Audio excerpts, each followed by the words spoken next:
You're listening to the WSTC News Podcast. And now, today's news anchors.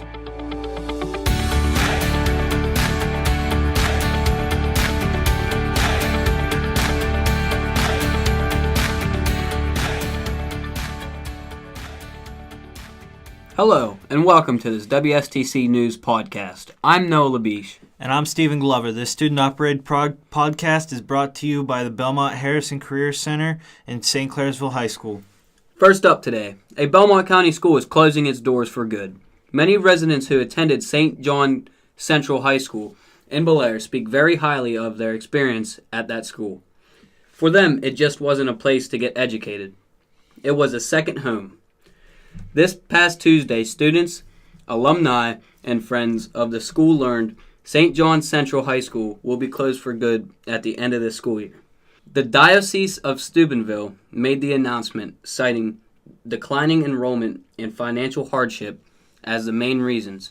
Bel Air resident and village police chief Richard Flanagan graduated from St. John Central in 1979. He said his class is the last class to graduate more than 100 students, and that he was not surprised to hear the news of the school's pending closure. Next in local news, several Martins Ferry homes have been without water for days, and according to residents, this isn't the first time this has happened. The most recent incident involved a water break last week that crews are still fixing. The Belmont County Water and Sewer District said it's a low-pressure area, and there were issues locating the 10-inch break. Currently, fresh water is being provided to affected residents at the Coleraine, Sunset Heights, and Yorkville fire departments. Residents, however, must provide their own containers. The affected homes should be cautious about changing water pressures and potential contamination of the water. In 1537, England's King Henry VII officially declared February 14th the holiday of love, aka Valentine's Day. Now every year, Cupid will shoot his arrow into the hearts of many, whether you like it or not. Valentine's Day is approaching fast. As Valentine's Day closes in, we have 4 people tell us their views on this special holiday. More than 35 million heart-shaped boxes of chocolate will be sold, so if you don't have a special someone, chocolate will still be there for you. I have no plans. Maybe my wife and I will go out to dinner if I can get somebody to watch my children. If not, all 4 of us will just go out to dinner, but that's about it. Not really anything planned. Probably Outback because it's like a great place and the people are nice there.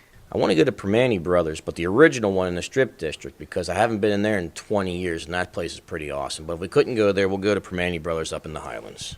I personally think that it's a great holiday for people to get together, and you shouldn't feel lonely. I know this is going to sound kind of corny, but I've had many favorite Valentine's memory. To be specific, being with my wife and going out usually to dinner or getting pizza and just recognizing our time together. I know that sounds kind of mushy and corny, but that's kind of the way it is. Chilling in bed, watching Netflix.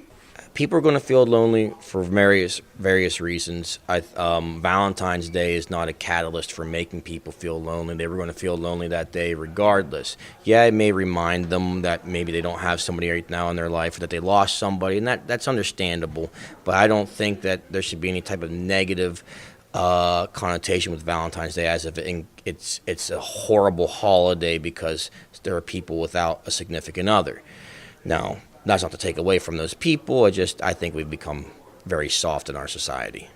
I think it could. I think people could look and say, see a couple out together and say maybe why I'm not with someone and when is that going to happen. And, that's kind of sad from that standpoint, but their day will come. Reporting for WSTC Podcast, I'm Kate Steinbrum. Back to you.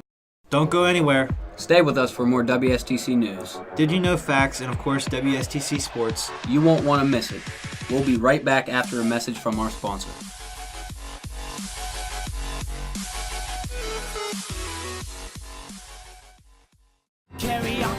Let's carry on and take advantage of the opportunities offered at the Belmont and Harrison Career Centers and learn a trade while earning your high school diploma at the same time. Check out interesting and challenging programs right now. Business, skilled trades, technical, mechanical, or personal services. You'll find Belmont and Harrison Career Center's facilities and programs truly amazing. See your guidance counselor or call the Belmont and Harrison Career Centers today at 740-695-9130 or visit their website at www.bhccenters.com.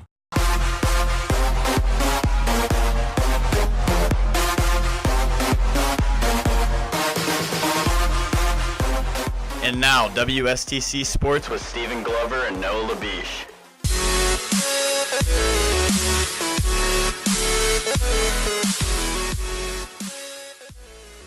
The first two girls' basketball games this season between the Lady Red Devils and Martins Ferry were defensive battles that offered fans little offensive scoring. Monday night's battle featured more of the same. The third meeting, a Class 4A semifinal of the OVAC Girls Basketball Championships, was close. The Lady Devils, however, found just enough offense in the middle quarters and emerged victorious 38-28 on John Jenkins Court. Their victory, the third this season against the Purple Riders, places top seed St. Clairsville in Saturday's title game opposite number 2 seed Beaver Local. Tip-off is set for noon at Ohio University Eastern.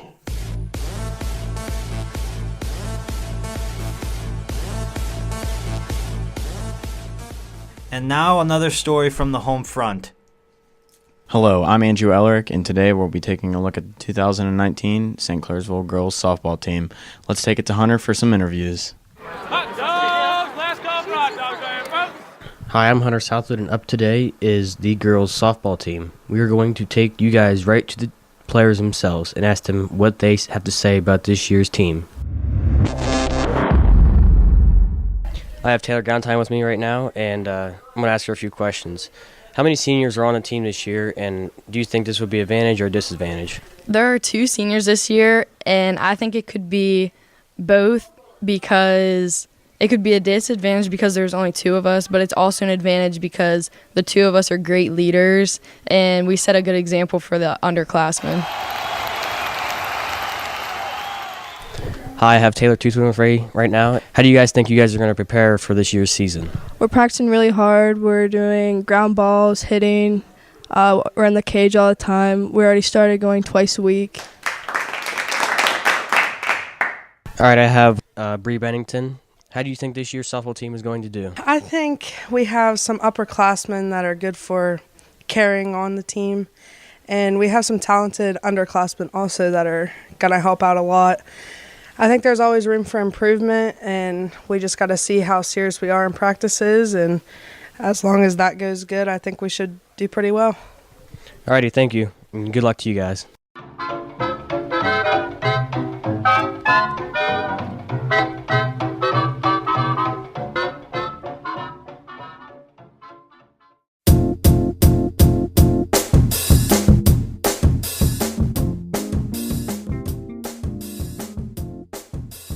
Hello, I'm Anaje Mason. This is WSTC News. Well, as pages change and days pass, we turn our attention to the month of February. Every year on the 13th of February, we find ourselves at the foot of Valentine's Day. Whether you enjoy this ages-old holiday or would rather spend the day alone, the fact is, it's here. Now, before we close, I give you Did You Know Facts. Well, first one here. Did you know that the Welsh call the month of February Y Misbach, which means little month? Also, in the Southern Hemisphere, February is the equivalent to our summer month of August. Back in Victorian times, it was considered bad luck to sign a Valentine's Day card. On the day of Valentine's, 35 million heart-shaped boxes will be sold. And here's a shocker, folks. 15% of women send themselves flowers. Well, given the nature of Valentine's Day, I can see this being something true, but quite frankly, I think that's not necessary. You see, February is a month of love. Whether it be self-love or love for others, love is the overall theme. I'm Anaje Mason. This is WSTC News. Good night.